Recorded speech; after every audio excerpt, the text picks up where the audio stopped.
everybody. I categorically deny any rumor of dating Taylor Swift. We are just very good friends. I don't know where you people get this from. For sure.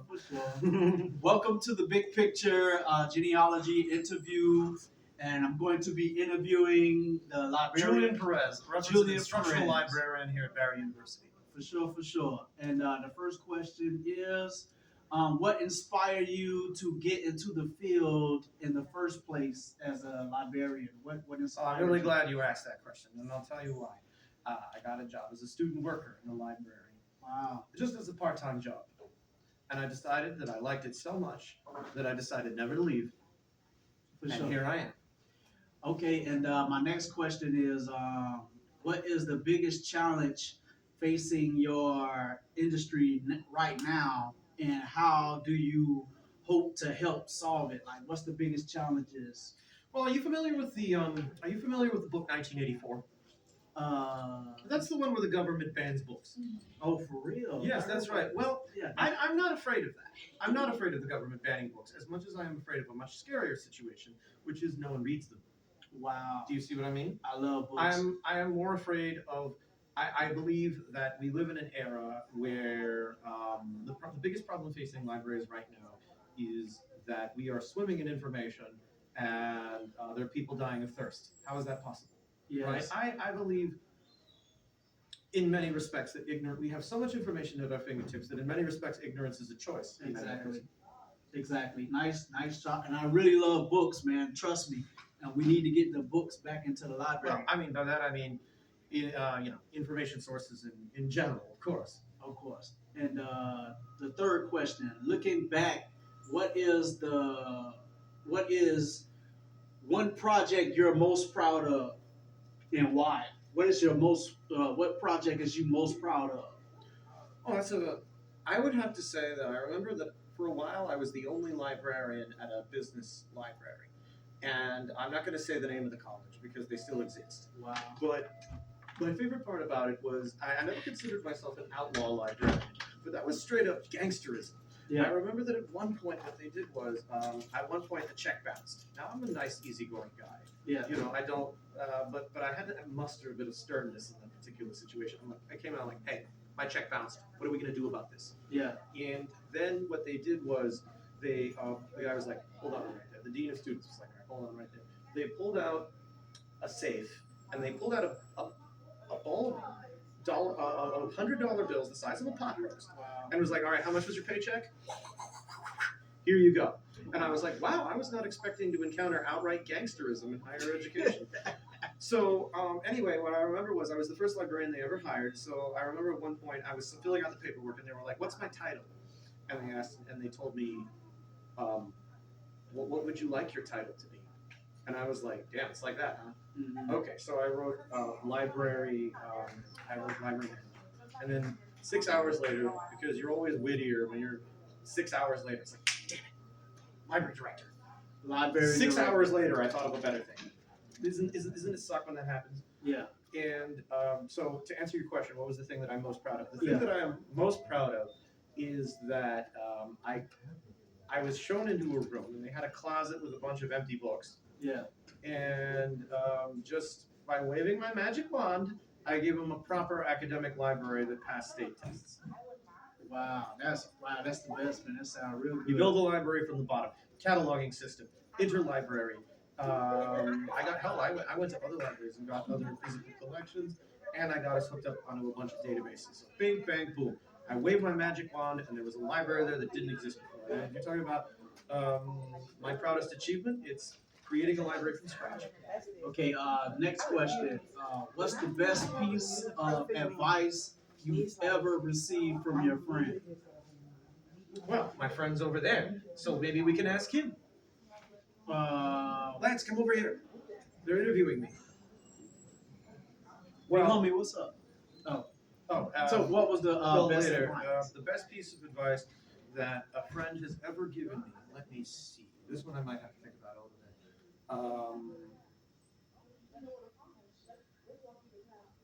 You'll edit this, right? So I'll snap back with a cool answer.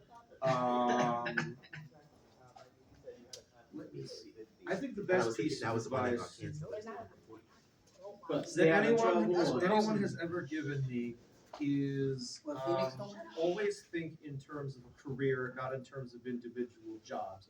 Do not Think of a catastrophize your situation at an individual job, but always think in terms of the broader trajectory of your career. As in, Excellent. am I Excellent. okay, all right, I take this new gig, I'm taking a pay cut, but it's going to Yeah. lead to possibly to a library director position in the future. Exactly. So I don't know, put long-term career over short-term. I want to make this money. There you go. So maybe that's the best career advice a friend ever gave me. So Next question.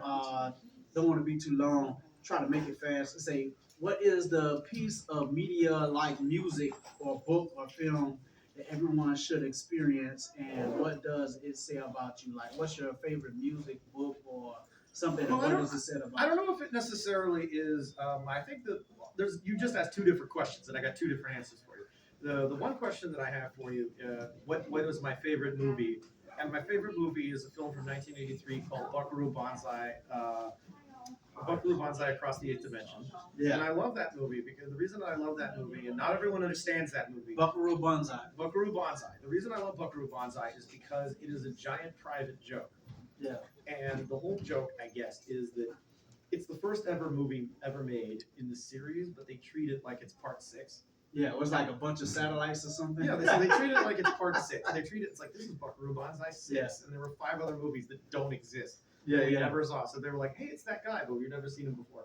So the whole movie is a gigantic private joke. Okay. So I have to tell you that is one of my favorite pieces of media. Another one of my favorite albums would probably be Eloy. Eloy. Yeah, they're a German progressive rock band from the 70s. And they Wow. did this progressive rock band. Outsold Queen, by the way. Wow. Outsold Queen. And what it was it was a concept album about the rise and sinking of the lost continent of Atlantis. Yeah. And so, if number one, it's beautiful and haunting, but also slightly ridiculous because you have Germans going, "Son of God and Father of Earth," and it's just like a funny Son accent. of a God of the earth. Wow, that's their favorite music, and that's your That is my favorite music. album. I play that periodically. Well, another one of my favorite albums would have to be Blue Oyster Cult's "Fire of Unknown Origin." Mhm. In terms of hip hop, I love MF Doom. MF Doom. I love him. He speaks my language. For I sure. also relate to the world entirely through 80s movies. Yeah, yeah. So, Yeah, I love the '80s movies too. and the like, it's 90s like I rock movies. the mic like Crawl, and For I'm sure. like, you're I'm my a kind of- KRS-One fan. You're my kind of guy. I'm a KRS-One Oh, fan. I Like I like KRS-One. I like him too. Okay, and Just just hold on, let me answer the third part of your question, Oh, which okay, is go what ahead. movie do I believe everyone should see? okay, what movie? Alejandro Jodorowsky's The Holy Mountain. What? Alejandro Jodorowsky's The Holy Mountain. It's a Mexican movie from the 80s. Is that good? Well, I mean, I don't know if good is the right word to describe it. Yeah. I expect from cinema what most people expect from hallucinogenic drugs. And that certainly is something that is hallucinogenic drugs. It's hallucinogenic, right? Yeah. So that's that movie. I want to speed it up just a little bit. It's if you could have a conversation with your 18-year-old self, and what advice would you give your younger self? Like if you were talking to your younger self. Don't get married. Don't get married, right? Stay open.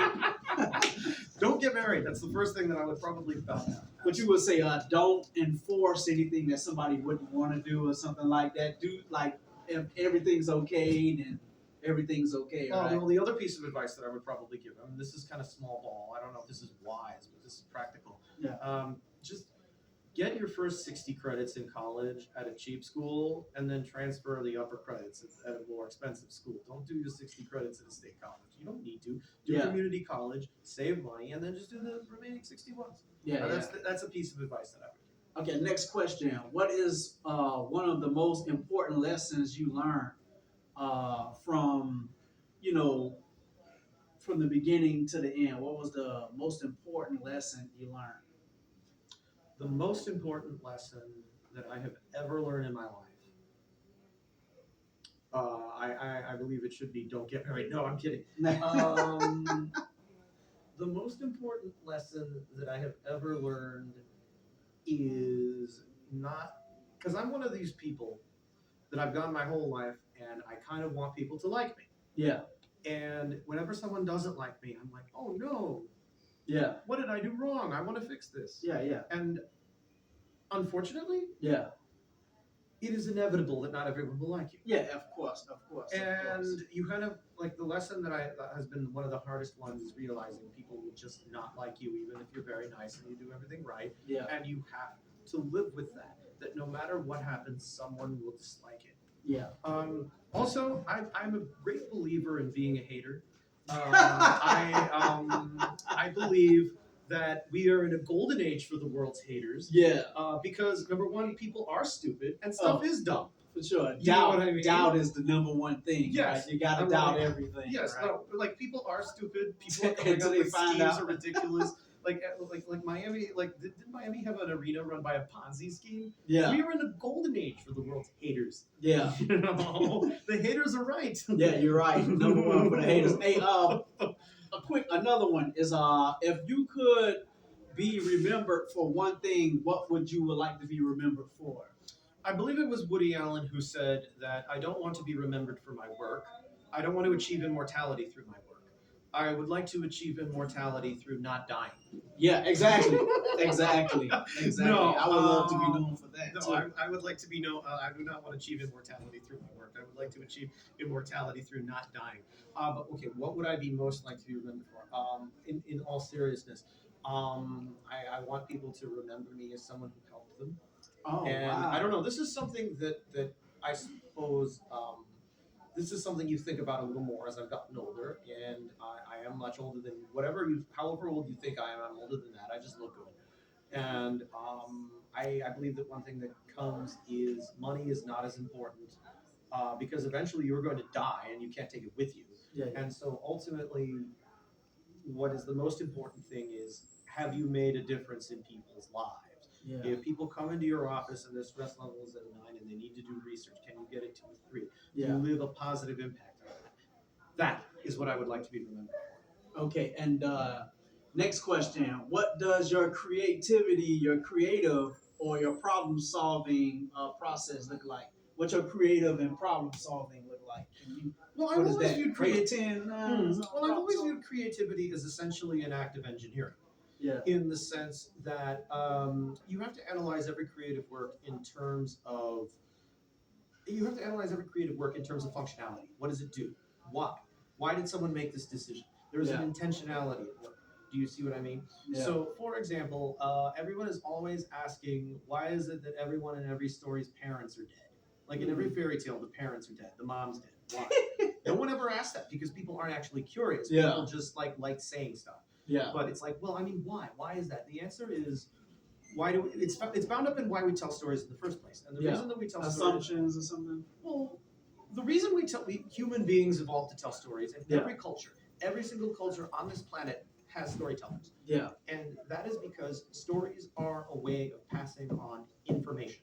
We Yeah. evolved this as a way to pass on information without it happening to ourselves. So, okay, why actually is it that people are dead? Why is the parents always dead in every story? And the answer is because we have to prepare ourselves for that absolute reality. Yeah, exactly. You know, we And, have to prepare ourselves for the reality where Must be some kind of late Anzama Wanza where they put, some kind of late they got up. But besides that, man, my last question and final question, man, what is one thing people misunderstood about you the most? What is the one thing people misunderstood? misunderstood. Yeah, what did they misunderstand? Well, I run into this issue occasionally. There are two types of personalities: extroverts and introverts. And extroverts misunderstand introverts, and introverts misunderstand extroverts. Like I'm guilty of this, and I've learned to avoid this. But when I see like really introverted people, and Yeah. I'm like, hey man, how's it going? Let's go out sometime. Let's hang out. And they're like, oh, I'm busy. I'm like, well, you're an asshole. Okay, you're an asshole. You're Yeah. snotty. You think you're better than me. Yeah. You think you're better than me? Yeah. And you have to kind of kill that instinct because no, they're Yeah. not better than you. They're not. That's just how they are. yeah. They don't think you're better than you. That's just how they are. And likewise, extroverts like me are misunderstood by introverts Yeah. because our confidence and other things are misread as aggression. Yeah. Do you understand what I mean? Yeah. It's misread as aggression. It's misread as kind of an assault. As in, you know, you imagine you're an introvert. I come up to you and I'm all like, hey, how's it going? You want to hang out sometime? They're like, this person is attacking me. What is going on? You know, like, and this has happened. This has happened. There are people, Introvert, right? you know, there's some introverted people here who work at the library, and it's like they always walk around like there's something on their mind. I'm like, no, Nice you're touch, man. you're a prick. So, but actually, it's not that. They Yeah. just that's how they live life, you know. And I'm not trying to be aggressive. Yeah. You see what I mean? And I'm misunderstood often as aggressive by people of the introverted bent who want to be kind of left alone. And so, boom. Man, thank you, man. What's your name again? Julian Perez. Julian Perez. Thank you, Representative Julian. Social It's Library. Willie Wilson, man. Enjoy the big picture. Thank you, bro. That's